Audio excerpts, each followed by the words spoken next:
کہ لوگ بھول جاتے ہیں۔ تو کہنے کی بات ہے کہ اس دور میں یہ واقعات اور بھی ہوئے، لیکن مولانا بھٹو صاحب کے اوپر بعد میں ضیاء الحق نے جب مارشل لا لگایا، اور ڈکٹیٹر ضیاء الحق کا مارشل لا وہ بھی ایک خوفناک خطرناک مارشل لا تھا۔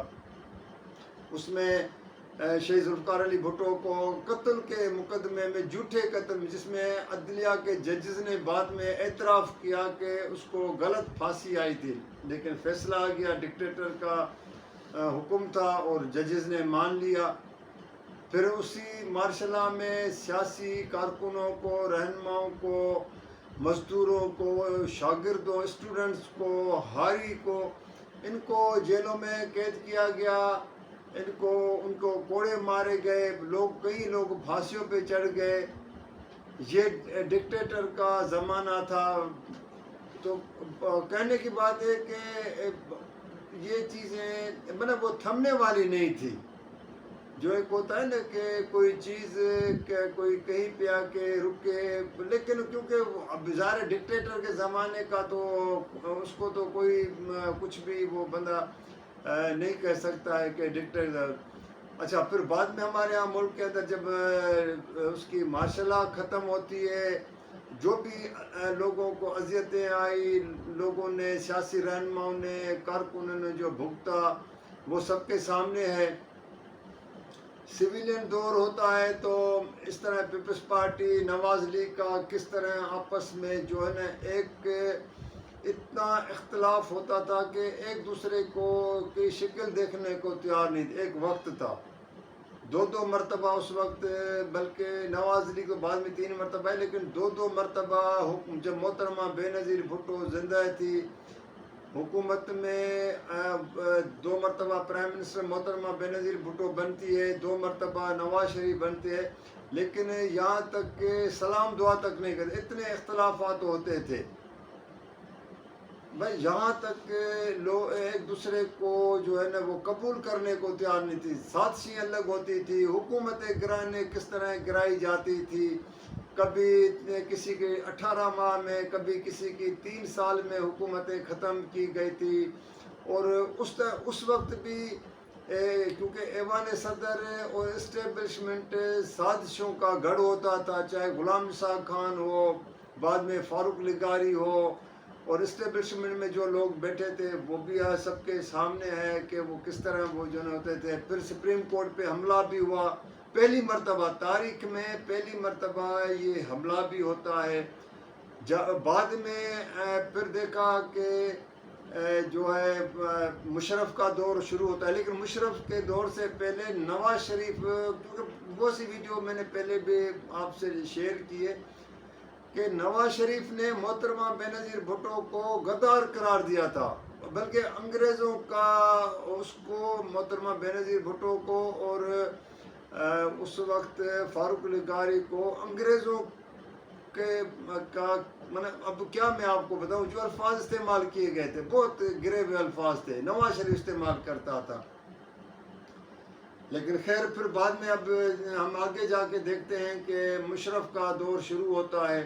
پہلے تو مشرف کے دور میں جو گرفتاریاں ہوئی تھی، جو اس وقت بھی یہ احتساب بیرو کا تھا، پھر نیب آرڈیننس آیا تو کس طرح گرفتاریاں، سیاسی رہنماؤں کو گرفتار کیا، سب کچھ کیا۔ نواز شریف خود گرفتار ہوتا ہے 12 مئی کے جو واقعہ، 12 اکتوبر کا جب کو ہوتا ہے اور اس کو نواز شریف کو اقتدار سے نکالا جاتا ہے۔ نواز شریف بعد میں 1 سال کے اندر جیل سے جو ہے معاہدہ کر کے خود تو چلا گیا، لیکن باقی رہنما تو ادھر تھے اس کے، خود تو فیملی لے کے سعودی عرب چلا گیا تھا۔ 10 سال کا معاہدہ ہوا تھا، جو بعد میں نہیں مانتا تھا، بلکہ آج بھی مریم نواز جلسوں میں جنرل پرویز مشرف کو برا بھلا کہتی ہے، سب کچھ کہتی ہے۔ لیکن جو میں اصل بات پہ آتا ہوں کہ پرویز مشرف کے دور میں ظفر اللہ جمالی وزیر اعظم تھے، لیکن کیونکہ کمان جو تھی نا اس کے پاس تھی، اقتدار کی کمان، فیصلے کرنا، ہر چیز کرنا، وہ اس کے پاس تھا۔ ایک وہ کہتے ہیں اقتدار کا اصل وہ جو وہ ایک ہوتا ہے کنٹرول، جو جس کو کہا جاتا ہے، وہ اس کے پاس تھا۔ تو مخدوم جاوید ہاشمی جو نواز لیگ میں اس وقت تھے، ایم این اے تھے، تو ان کے پاس کوئی خط آیا تھا جس میں شیری رحمان پیپلز پارٹی کی جو آج وفاقی وزیر ہے وہ بھی ساتھ ہی، باقی لوگ بھی یہ اپوزیشن میں تھے اس وقت. تو ان لوگوں کو ایک خط آیا تھا، تو مخدوم جاوید ہاشمی نے وہ خط پڑھا جو ظاہر اسٹیبلشمنٹ کے ہمارے عسکری اداروں کے خلاف تھا. اس کو گرفتار کیا گیا، اس کے اوپر غداری کا کیس چلایا گیا، 5 سال اس کو سزا آئی، وہ جیل چلا گیا. جیل میں اس کے اوپر فالج کا حملہ ہوا، بلکہ وہ جیل سے جب نکلا وہ بعد میں سزا اس کی سپریم کورٹ سے وہ ختم ہوئی، کالعدم ہوئی. لیکن نتیجہ کیا نکلا کہ جب وہ جیل سے باہر آتا ہے تو وہ جاوید ہاشمی نہیں تھا، ورنہ اس کو اتنا کوئی اذیتیں دی گئی تھی یا جو کچھ ہوا تھا. ایک سویلین کے دور میں ظفر اللہ جمالی وزیر اعظم تھا، وہ کچھ نہیں کر سکا تھا. اس طرح اب جب نواز شریف کا تیسرا دور شروع ہوتا ہے تو آپ لوگوں کے سامنے دیکھو جس طرح، حالانکہ الطاف حسین نے جو آج کل MQM لندن کا سربراہ ہے اور ملک سے بھاگا ہوا ہے، اس کے اوپر بڑے بڑے کیسز ہیں. ملک کے اندر جو اس نے قتل عام کرایا تھا، خواتین کی عزتیں لٹوائی گئی تھی، لوگوں کو قتل کیا گیا تھا، کئی اس کے اوپر کیسز ہیں. لیکن ایک وقت آتا ہے تو اس کو جب اس کو ایک تقریر کے دوران ان کو جب اس کو پابند کیا جاتا ہے، پابندی لگ جاتی ہے، تو ایک دم MQM 2 حصوں میں بٹ جاتی ہے. ایک MQM لندن چلی جاتی ہے لندن کے نام سے، ایک MQM پاکستان. اب جو MQM پاکستان بنتی ہے وہی لوگ تھے، وہی چہرے تھے جو چند گھنٹے پہلے جو ہے ان کے ساتھ تھے، MQM لندن کی قیادت کے ساتھ تھے. لیکن بعد میں وہ سب چلے جائے، حالانکہ ان کے اوپر بھی بڑے کیسز تھے، لیکن کیونکہ وہ کہتے ہیں جان بچانا جو ہے نا ایک سنت بھی ہوتی ہے جیسے وہ کہا جاتا ہے. اب وہ سب کچھ پھر بہتر ہو گیا، معاملات ہو گئے اور MQM لندن کے اوپر پابندیاں لگ گئی، سب کچھ ہو گیا تھا. اس وقت جو صورتحال ہے، اب میں اصل چیز پہ آتا ہوں کہ بات یہ ہے کہ یہ کسی بھی سیاسی جماعت کو حق نہیں پہنچا. ہاں یہ ضرور ہے پیسفل پرامن احتجاج کرنا ہر کسی کا حق ہے، سیاسی جماعتوں کو کرنا چاہیے. اگر کوئی کسی کی قیادت ہوتی ہے ظاہر اس کے فالوور ہوتے ہیں، کارکن ہوتے ہیں جو ان کے ساتھ ان کا ایک لگاؤ ہوتا ہے. لیکن یہ نہیں ہے کہ سیاسی عملات کو نقصان پہنچائے، اور وہ بھی ہسٹوریکل جگہوں پہ، جیسے ابھی لاہور کے کور کمانڈر کا گھر جو جناح ہاؤس کے نام سے مشہور ہے، اس کے اوپر جس طرح دعویٰ بولا گیا تھا، وہاں پہ توڑ پھوڑ کی گئی تھی، آگ لگائی گئی تھی. بعد میں جو پشاور میں یا میاں والی میں جس طرح وہ ہمارے مشہور وہ جنگ کا جو ایک جہاز کھڑا ہوتا ہے، ایک تاریخی جگہ پہ وہ جہاز بھی ہے جو لوگ دیکھنے جاتے ہیں، اب اس کو توڑنا، یہ ہنگامہ کرنا. لیکن بات وہ ہے کہ بالکل ان کے اوپر کیس چلنا چاہیے، شرپسندوں کو گرفتار کرنا چاہیے اور کوئی سزا سے بچ نہ سکے. لیکن ضرورت اس بات کی جو اصل چیز وہ جو ہے وہ یہ ہے کہ اس کو پہلے تو تھارولی اس کی انویسٹیگیشن ہونی چاہیے، تاکہ کل کسی کو موقع نہ ملے کہ ہمیں جو ہے نا سنا نہیں گیا، دیکھا نہیں گیا، اس میں کوئی بے گناہ. اب ایک بندے کا چلتا ہے کہ جی وہ بڑا ٹی وی پہ بار بار آیا، بہت سے ٹی وی چینلوں نے دکھایا کہ ایک بندے کو مرے ہوئے 1 مہینے جہاں 2 مہینے ہو گئے، اس کا نام بھی پولیس تو کسی کو وہ کہتے ہیں نا، پولیس تو قبر سے بھی کسی کو زندہ نکال کے لے کے آتی ہے. لیکن اصل چیز کیونکہ پولیس کے اوپر تو لوگوں کا اعتماد رہا نہیں ہے، پولیس تو جس کو گھروں میں گھس جاتی ہے. ابھی بھی جو حالات ہیں، ابھی بہت سے لوگ یہی شکایتیں کرتے ہیں کہ گھروں میں گھس کر کے خواتین کی چار دیواری کا احترام نہیں کیا جاتا ہے، اور وہاں سے ان کے خواتین کو پکڑ بھی لیتے ہیں، ان کے مردوں کو، باقی لوگوں کو. لیکن بات وہ ہے کہ عسکری قیادت جو یہ فیصلہ کرنے جا رہے ہیں ان کو کرنا چاہیے، لیکن اس چیز کے لیے ایک پورا کا پورا ایک میکانزم ہونا چاہیے اور اس کی انویسٹیگیشن ہونی چاہیے. جو لوگ اس واقعات میں ملوث ہیں ان کو سزا ملنی چاہیے. اور اس کا بھی ایک دوسرا بھی اس کا ایک وہ ہوتا ہے، طریقہ ہوتا ہے کہ جب آپ کسی کو سزا دیں تو کم سے کم ان کو پھر ایک وہ کہتے ہیں نا کہ قانونی تقاضے پورے کرنے چاہیے، تاکہ کل کوئی یہ نہ کہے کہ مجھے